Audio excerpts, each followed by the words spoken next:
안녕하세요. 부산부동산 서디입니다. 6월 16일에 6월 15일자 내용을 전해드립니다. 1년 뒤 오늘은 그러면 1년 전 오늘과 한번 견주어 봅시다. 큰 변화가 느껴지시나요? 변화 없어요. 1년 뒤 오늘은 큰 변화가 있을 걸로 느껴지시나요? 없을 것 같아요.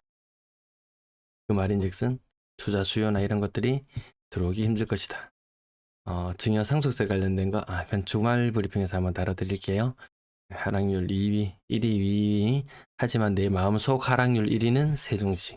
요거 세 개 나란히 보시면 뭐 크게 뭐 벗어나지 않네요. 뭐 세종시가 폭등을 했던가요? 세종시도 반등의 시간들이 있었습니다. 대구도 반등의 시간이 있었습니다. 부산은 반등의 시간이 없었어요. 근데 그거는 어디까지나 주간 실거래가 지수 기준이고 실질적인 반등은 모두 다 있었습니다.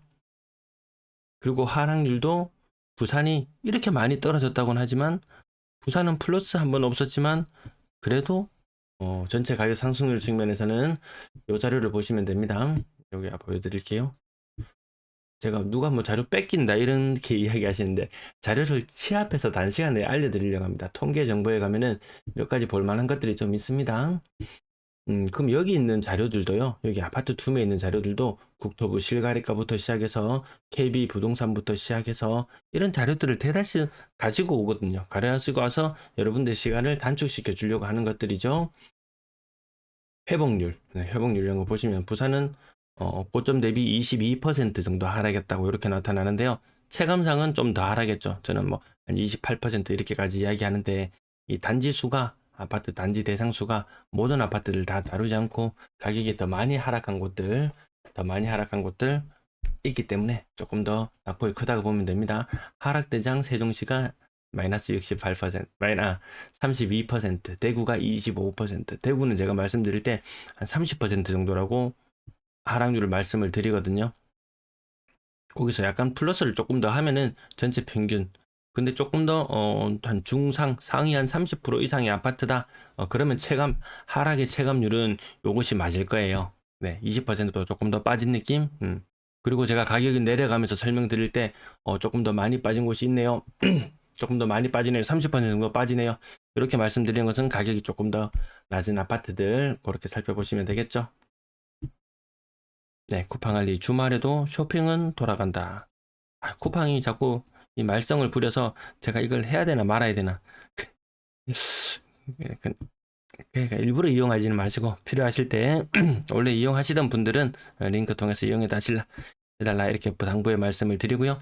조금 특이한 현상이 나타났어요. 원래 화, 수, 목, 금,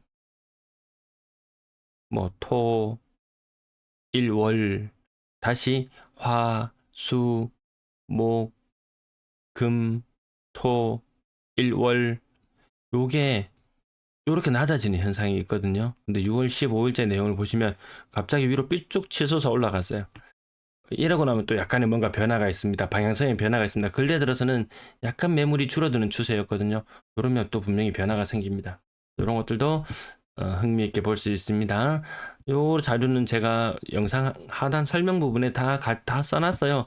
요 자료는 어디서 가지고 온다고요? 아실. 아파트 실거래가 모든 뉴스나 이런 것들은 요 아실의 자료를 다 인용해서 쓰거든요.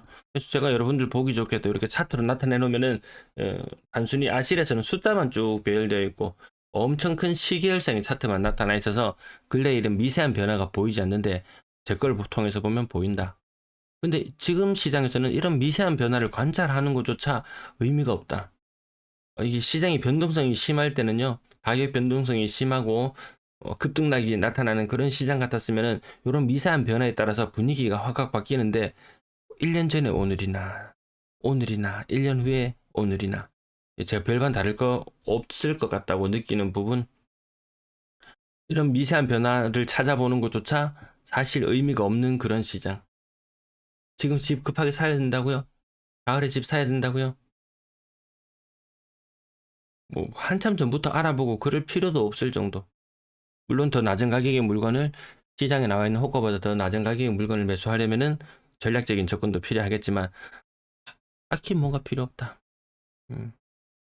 전세 물량, 월세 물량, 임대 물량도 끝자리가 살짝, 근데 뭐 변화 없습니다.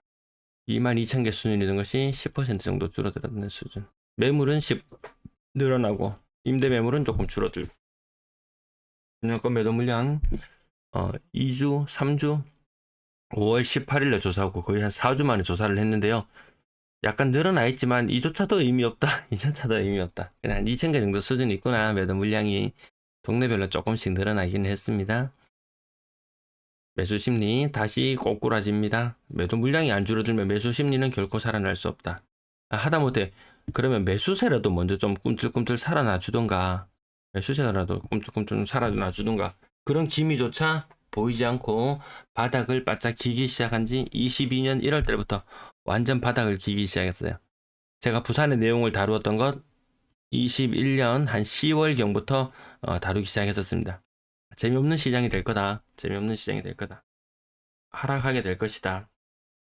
그때는 부산이 본격적인 하락을 하기 전이었어요.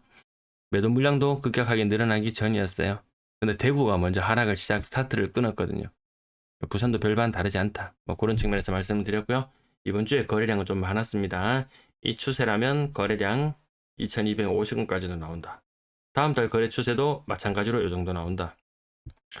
박스권입니다. 시간이 지나고 나중에 이 차트를 다시 한번 복귀시켜 보신다면 23년, 24년은 아주 지루한 박스권이었다. 25년이 되면 또 될지 모릅니다. 야, 25년도 엄청난 박스권이었다. 야, 그냥 엄청난 박스권에 갇혀 있었는 그 시기의 한가운데에 우리가 지금 있다. 하지만 지금 우리는 어디에 있는지 모른다.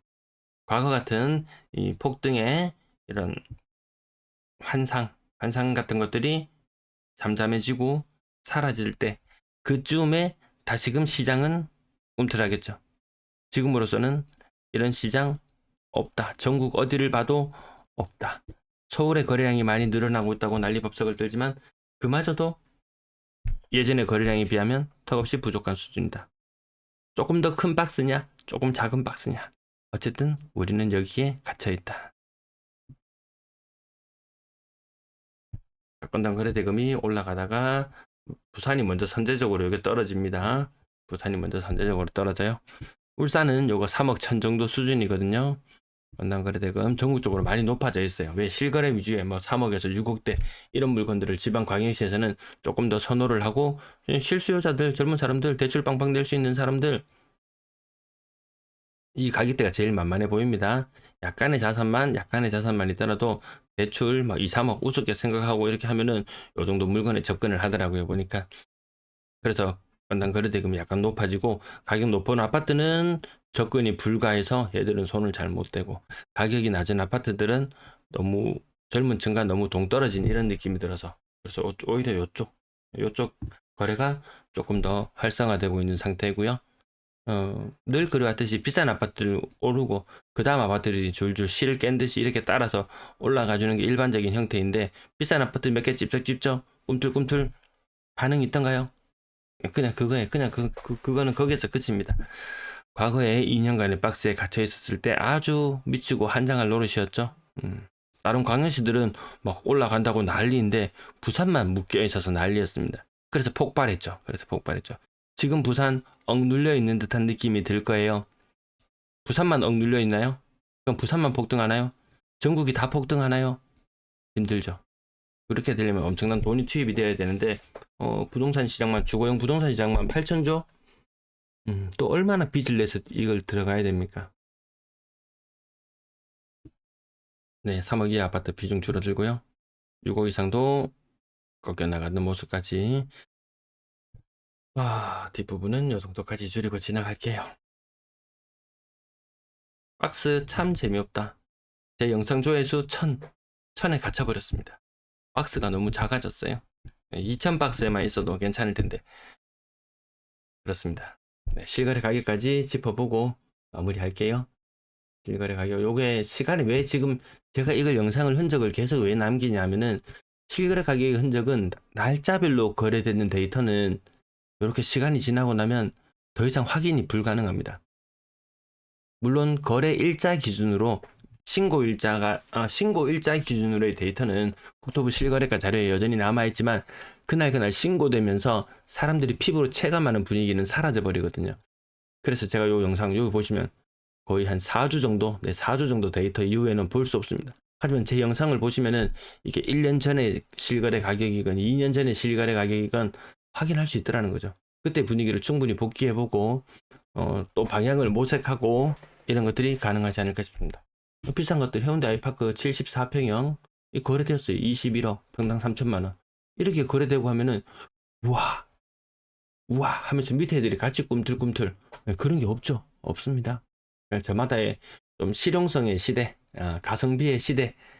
네, 돈이 많이 없으니까 가성비를 따질 수밖에 없는 것이 이 아파트 시장에도 고스란히 반영이 되는 것 같습니다. 3인빛이 점점 선을 넘어갑니다. 하지만 분담금 10억 내고 국평을 가져라. 분담금 10억 내고 국평을 가져라.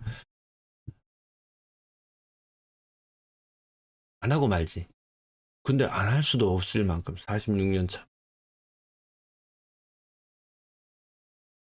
자, 나머지 가격들도 이렇게 지나갑니다. 3인빛이. 다른 노후 아파트들은 더 하면 되지 덜 하지는 않을 겁니다. 그래서 감가상각 제가 작년 영상이나 이럴 때 예전부터 감가상각 이런 말씀을 많이 드렸었는데요. 이제 피부로 체감하는 시간들이 점점 오지 않나 싶습니다.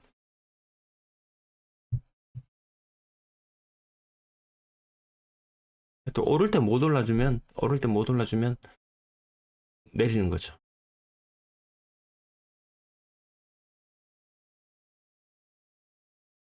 대구는 평당 1,000만 원이면 선택의 폭이 이 정도 수준이면 선택의 폭이 대구는 굉장히 넓은데 비슷한 소득을 지니고 있는 입장에서 부산에서는 상대적으로 평당 1,000만 원으로 선택의 폭이 너무 좁습니다. 그건 부산 사람들한테 대구 투자해라 이렇게 이야기할 그런 상황도 못 됩니다. 네, 30% 이상 쭉 빠지는 모습들, 가격이 낮으면 하락률이 더 크게 나타나는 모습들, 네, 앞자리 35% 정도 이렇게 하락하는 것들이 더 많이 나타납니다. 네, 이 정도까지 짚어보고 마칠게요. 네, 시청 감사합니다.